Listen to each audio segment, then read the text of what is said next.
कर्म के फल का महत्व। आखिर कर्मों का फल भोगना ही पड़ता है। भीष्म को क्यों कांटे की सैया पर सोना पड़ा? धृतराष्ट्र के 100 पुत्र क्यों मरे? आइए जानते हैं। कर्मों का फल भुगतना ही पड़ता है। इंसान ही अच्छे और बुरे कर्म करता है, पशु नहीं। इसलिए हमें अपने कर्मों का फल अवश्य भुगतना पड़ेगा। चाहे देर हो या सवेर, सज़ा हमें ही भुगतना पड़ेगा। इसलिए कर्म करने से पहले एक बार अवश्य सोचें, क्या मैं यह सही कर रहा हूँ? अगर कर्म करने से पहले अच्छे से सोच लें तो शायद हम बुरा कर्म करने से बच सकते हैं। अगर आपने अपने आप को बचा लिया तो सज़ा से भी बचा लिया। आपने बुरा कर्म कर लिया तो एक ना एक दिन भगवान अवश्य सजा देंगे। इस जन्म में नहीं, अगले जन्म में ही कर्मों का फल भोगना पड़ता है। श्री कृष्ण जी ने भी गीता में कर्मों को ही सबसे उत्तम बताया है, क्योंकि कर्म ही हमारे भाग्य का निर्माण करते हैं। अगर हम अच्छे कर्म करेंगे तो हमारे साथ अच्छा होगा, और अगर हम बुरे कर्म करेंगे तो हमारे साथ बुरा ही होगा। भगवान की न्याय व्यवस्था बहुत ही ज़्यादा सुदृढ़ है। कर्म का फल अच्छे कार्य करने वालों को अच्छा और बुरे कर्म करने वालों को बुरा फल अवश्य भोगना पड़ेगा। भगवान के घर देर भले ही हो जाए, मगर अंधेर नहीं हो सकता। प्रभु की प्रत्येक रचना, प्रत्येक नियम इतना ज़्यादा गहरा है कि हर एक प्राणी उसको समझ या जान नहीं सकता। आज जो कर्म हम कर रहे हैं, परिपक्व होकर उनसे ही हमारा भाग्य की रचना होती है। हमारे भाग्य के निर्माता हम खुद ही हैं, और प्रत्येक मनुष्य को उसके भाग्य के अनुसार उसे फल या फल अवश्य भोगना पड़ेगा ही। इस समय हम जो दुख भुगत रहे हैं, यह हमारे ही पिछले जन्मों या इसी जन्म के हमारे किए गए पापों या बुरे कर्मों का पापों का फल है। प्रत्येक कर्म प्रभु को याद करके करेंगे तभी अच्छे फल ही भोगेंगे। धन दौलत, सुयश, खुशियाँ, सफलताएं, सुखी परिवार होना हमारे कर्मों का फल है, और पीड़ा, दुख, बीमारियाँ, आफत, विपत, मुसीबत, दुखी परिवार होना हमारे ही बुरे कर्मों का फल है। भूतकाल में हमने जो किया था उसका फल हमें अब मिल रहा है। श्री कृष्ण ने समझाया कि भीष्म पितामह सुख दुख से, जय पराजय से पड़े हैं। वो जानते हैं कि जो होने वाला था यही हुआ। भीष्म ने श्री कृष्ण से कहा, भगवान, मैंने ध्यान करके अपने 73वें जन्म तक देखा, मैंने तो कोई कुकर्म नहीं किया, फिर मुझे बानों की सैया पर क्यों सोना पड़ा? श्री कृष्ण मुस्कुराकर बोले, हे संयम मूर्ति भीष्म, 73वें जन्म के पहले 74वें जन्म तक जब आपको पता चलता कि जब आप किशोर थे तब वन में घूमने गए, वहाँ पत्ते पर बैठी टिड्डी के शरीर में आपने कांटा चुभोया था, उस कर्म का फल घूमते घूमते अब मिल रहा है।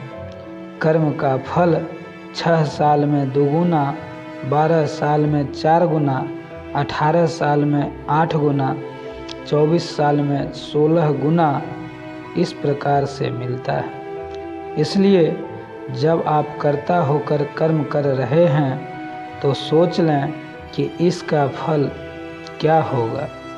धृतराष्ट्र ने भी श्री कृष्ण से अपने कर्मों का हिसाब किताब पूछा। मैंने ऐसा क्या कर्म किया कि मुझे अपने से बेटों की मृत्यु का शोक मिला? मैंने अपने 100 जन्मों तक पीछे देखा है कृष्ण, लेकिन ऐसा कोई कर्म मैंने नहीं किया। कृष्ण ने अपने योगबल से धृतराष्ट्र को देखा कि यह एक राजा थे और वो स्वादिष्ट व्यंजनों में खोए रहते थे। बिना विचार किए जो सामने आ जाता खा लेते, इनाम भी दिया। एक दिन रसोइया ने हंस के 100 बच्चों का मांस बनाकर एक एक करके राजा को खिला दिया। श्री कृष्ण ने कहा, धृतराष्ट्र, आप स्वाद में अंधे हो गए, तभी आप इस जन्म में अंधे बने। तुम्हारे पुण्यों के प्रभाव से 100 जन्मों तक तो तुम्हें फल नहीं मिला, लेकिन इस जन्म में हंस के 100 बच्चों को खाने का फल तुम्हें मिल गया, तभी तुम्हारे 100 पुत्र मारे गए। सोचो साथ में क्या लाए और क्या लेकर जाओगे। मनुष्य को ऐसी कमाई इकट्ठी करनी चाहिए जो इस संसार में भी काम आए और मृत्यु के बाद उसे हम साथ में भी ले जा सके और हमारे ही कर्म और अगले जन्म में भी हमारे ही काम आ सके। सभी जानते हैं कि हम खाली हाथ नंगे इस संसार में आए और खाली हाथ ही जाना पड़ेगा। मनुष्य के समय मृत्यु के समान यह धन दौलत, जमीन, मकान, व्यापार, नौकरी, नाम, शोहरत, रिश्तेदार, भाई बहन, माँ बाप, सभी बच्चे, किसी को भी साथ नहीं ले जा सकते, चाहे राजा सम्राट हो या कोई भिखारी हो।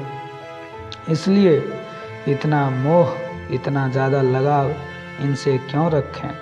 साथ में हमारे साथ जाएंगे सिर्फ हमारे अपने किए हुए अच्छे या बुरे कर्म, कृति या अपकृति, दान धर्म, परोपकार, दुखियों की सेवा, पुण्य, जो भी हम इस जन्म में करेंगे यह अवश्य साथ जाएगा और हमारे ही काम आएगा। हमें प्रत्येक दिन जब भी हमारा मन शांत हो, आंखें बंद करके 2-4 मिनट यह सोचना अवश्य चाहिए कि हम इतनी बड़ी अशांति में क्यों अपने साथ क्यों बांधे हुए हैं। यह भाग दौड़, तनाव, ताना बाना, मकड़ी के जैसा जाल बुनकर खुद उसमें उलझे हुए क्यों हैं और किसके लिए। जो हमें बुरा लगता है या दूसरों को कभी मत दो, जैसे कड़वी बात, गाली, गुस्सा, बेइज्जती, असम्मान, अपमान, गला सड़ा या खोट वाला खाने का सामान।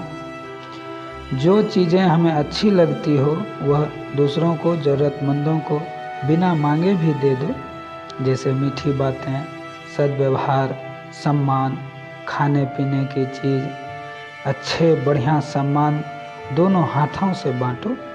परोपकार करो, दान करो, धर्म करो। संतों ने कहा भी है कि जो कुछ तुम समेटते हो यह तो सपना है, जो लुटा रहे हो वो ही केवल अपना है। इसलिए जितना लुटाओगे वो ही तुम्हारे साथ जाएगा। यह शरीर, मकान, रुपये, पैसे, जमीन, जायदाद, स्त्री, पुत्र, परिवार, मित्र, दोस्त, कोई भी साथ रहने वाला नहीं है।